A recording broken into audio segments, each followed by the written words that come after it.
Salut à tous, on se rejoint aujourd'hui pour une nouvelle vidéo de test avec aujourd'hui un Motorola, le Motorola Edge 20 Lite. Donc après ce Motorola avec le ensuite, oui vous avez compris, après le Motorola Edge 20 que j'ai fait il y a quelques jours. Et voilà, donc c'est les deux modèles ont été prêtés par Motorola, oui, prêtés. Prêtés sans aucune compensation financière, rien. C'était gratos, c'est à l'œil, c'est comme ça. Non. Bon ben écoutez, on va être content de les avoir déjà, on va pas chipoter. Donc du coup, ben je dis ce que je veux en fait, mais même de toute façon c'est pas des vidéos sponsorisées, je dis quand même ce que je veux. On a toujours fait comme ça. Donc du coup, on a eu les Edge 20 qui étaient pas mal, franchement excellent, un très bon téléphone. Le renouveau de Motorola, je l'avais appelé parce que j'avais trouvé le téléphone magnifique.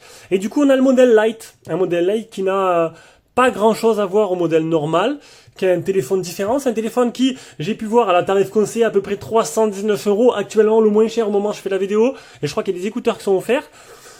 Bon, c'est pas le meilleur rapport prix qu'on puisse avoir, surtout qu'il y a une concurrence féroce à ce niveau-là. Mais bon, après, je suis là pour tester le téléphone et on va commencer de suite. Ah, petite réclame vite fait, si tu aimes nos vidéos, tu veux nous soutenir, tu fais un petit don sur Tipeee ou directement avec le bouton rejoindre sur YouTube. Tu auras des avantages que les autres n'ont pas, il te suffit d'aller voir dans la description de chaque vidéo, et puis tu seras au clair de ce que tu auras de plus. Les vidéos en avance, etc., etc., tu verras ça toi-même. Donc, on commence direct avec dimension, caractéristiques et design. Alors, design, après le Edge 20 là, et le Edge 20 alors il y a le Edge 20 Pro aussi, qui est sorti. C'est presque le même que le Edge 20. Le Edge 20 c'est le plus fin, plus léger. Le Edge 20 Pro il a le même design que le Edge 20, un peu plus puissant, un peu plus épais, un peu plus lourd. Je l'ai pas eu, dommage. Bon après c'est presque les mêmes. Le Edge 20 Lite est totalement différent, donc on a plus un design un peu plus conventionnel avec un trou au milieu dans l'écran, des bordures qui ne sont pas des plus fines, mais en haut ça va, ça peut aller sur le côté aussi, en dessous c'est pas des plus fins. Mais bon après c'est 300 €, donc ça peut aller, mais c'est vrai que c'est assez concurrentiel à ce tarif-là.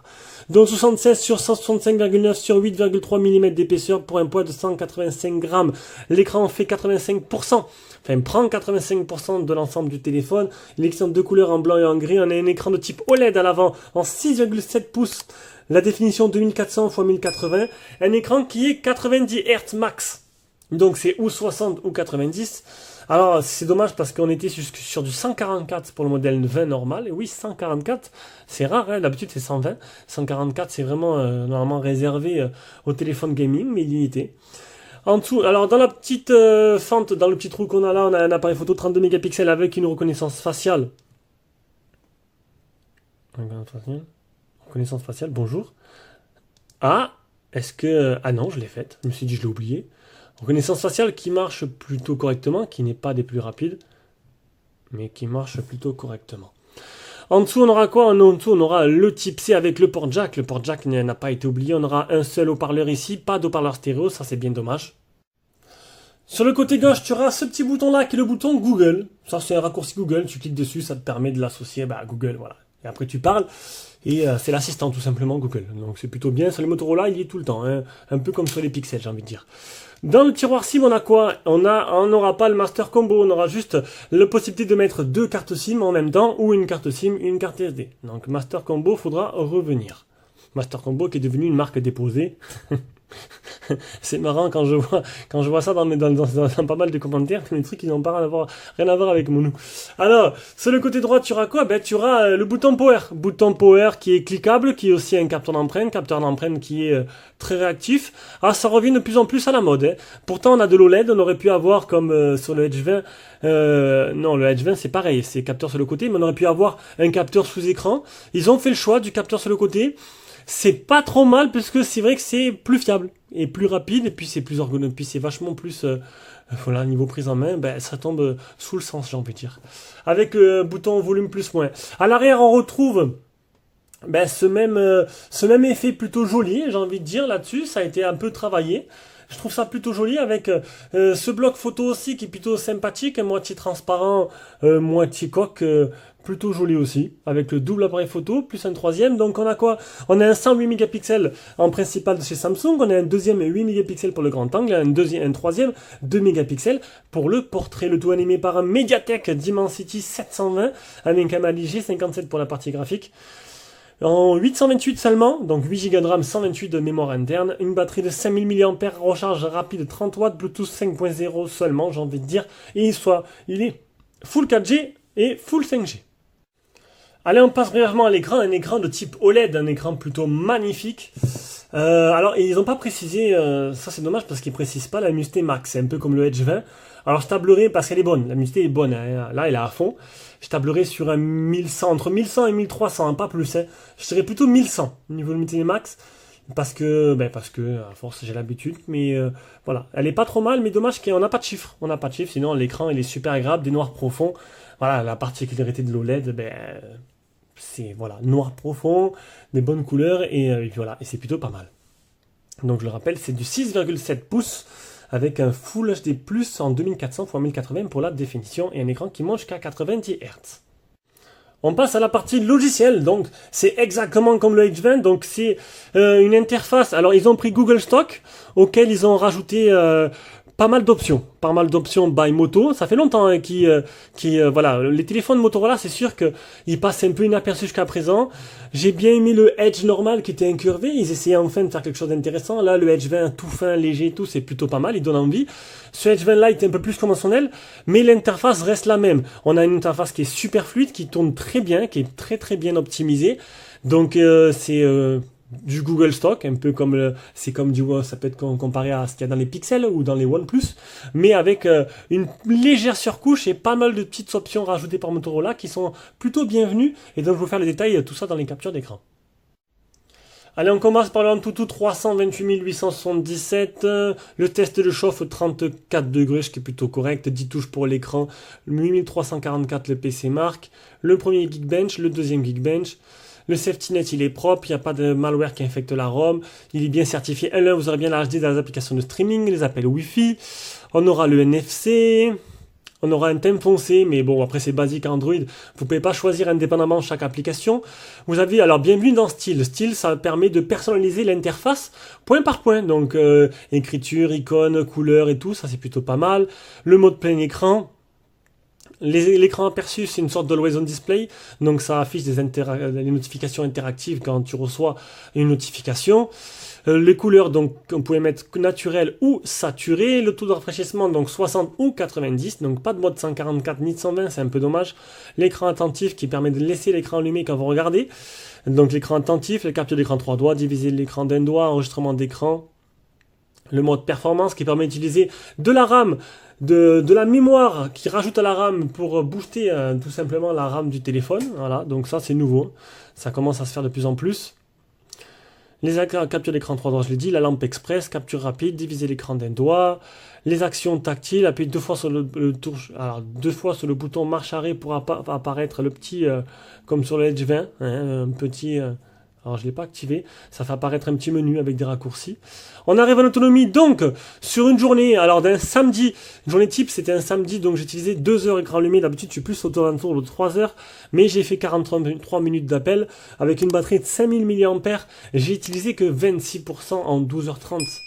Donc et là c'est un téléphone qui est vraiment économique. Vous vous en rendez compte, j'ai utilisé un tiers du téléphone à peu près sur un quart du téléphone même sur une journée type. Donc c'est un téléphone qui vous devrez faire presque à 3 jours entiers si je continue comme ça. Bon, bien sûr ça varie, hein. Il y a un jour je l'utilisais plus que d'autres, mais là franchement c'est plutôt exceptionnel.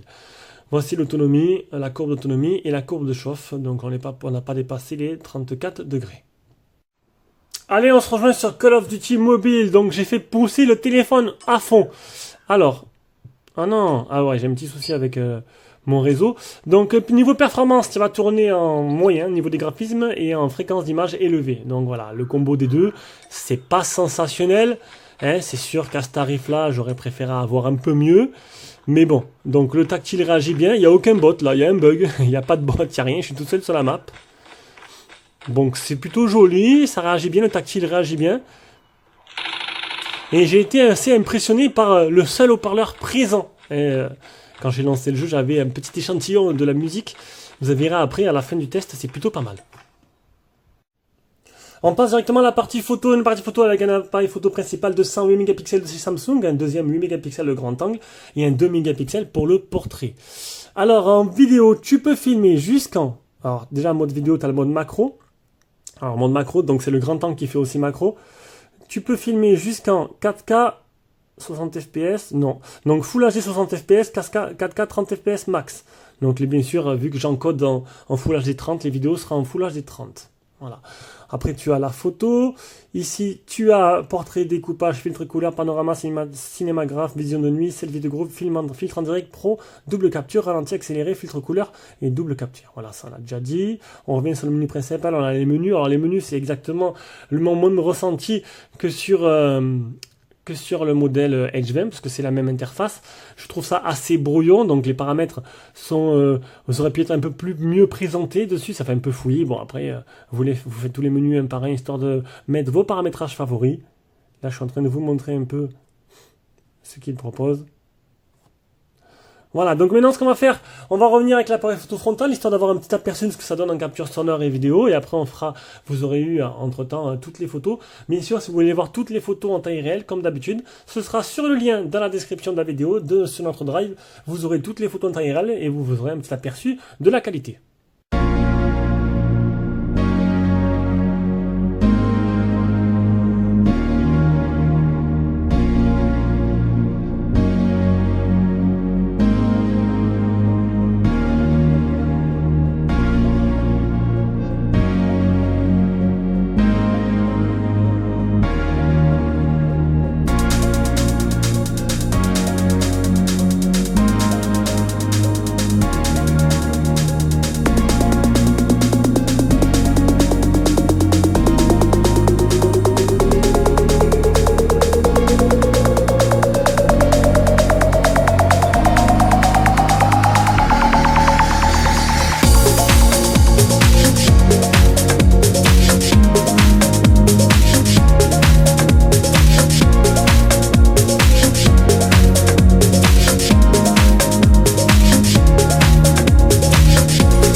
On revient avec cet appareil photo frontal de 32 mégapixels qui permettra d'avoir cette qualité-là en selfie et avec cette capture sonore. Alors c'est plutôt joli hein, là. Alors j'ai envie de dire que l'écran est plutôt beau déjà. Donc déjà, je trouve que là-dessus, ça fait bien ressortir les couleurs.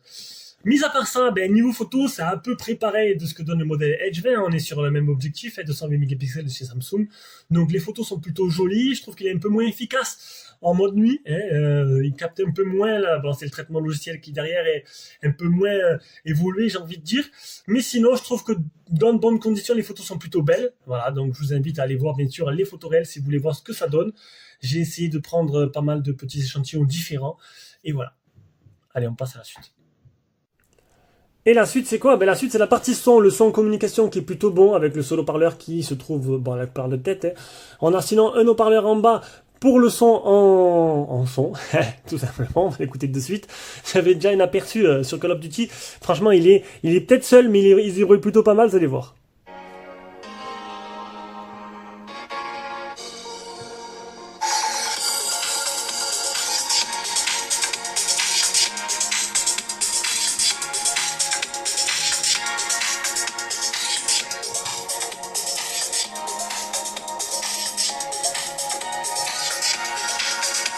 Non, alors la qualité là, peut-être que pour vous, hein, c'est pas non plus flagrant, mais je peux vous dire que la qualité est plutôt pas mal. On arrive à la conclusion de ce téléphone. Allez, on fait un petit bilan récapitulatif. Au niveau du design, bon, un design somme classique, hein, qui révolutionnera pas le genre, hein, à ce prix-là. C'est sûr que, bam, niveau tarification, il arrive à une tarification où il y a énormément de concurrence à ce tarif-là. Donc un design plutôt classique, l'arrière est joli, et l'empreinte au Edge 20, l'arrière d'avant est plutôt voilà, sobre. Un écran 6,7 pouces de OLED, hein, de type OLED qui est magnifique. Voilà, tout simplement avec des noirs profonds, de belles couleurs. Voilà, rien à dire sur l'écran, il est plutôt joli, il réagit bien. Bon, 90 Hz seulement, hein, on aurait préféré comme son frère avoir quelque chose de mieux, mais bon, ils se sont arrêtés là. Appareil photo frontal avant et arrière de bonne qualité, j'ai envie de dire, hein, vous avez pu voir les photos que c'est plutôt pas mal. Niveau puissance, pareil. On n'est pas sur un processeur qui est super puissant. Ceux-là qui cherchent la course à la puissance à ce tarif-là, ils vont trouver mieux. Et je veux pas te dire, parce que, bon, bah si, Poco F3. Poco F3, et qui a un Snap 870, hein, voilà, qui détruit ce Dimensity 720. Mais bon, après, bon, c'est comme ça, les Motorola, ça n'a jamais été des rois des rapports prix. Une batterie de 5000 mAh, par contre, c'est un chameau, hein. J'ai utilisé seulement 25% d'autonomie sur une journée type, avec 2 heures écran allumé, et sur une journée type de 12 heures, ce qui est plutôt exceptionnel. Le Bluetooth 5.0, bon, on a préféré un 5.2, ça aurait été beaucoup mieux, hein, pour la latence et pour la qualité de audio, tout simplement. Et puis voilà, je pense que j'ai fait le tour. Un haut-parleur de très bonne qualité. Donc après, à vous de faire votre choix, hein.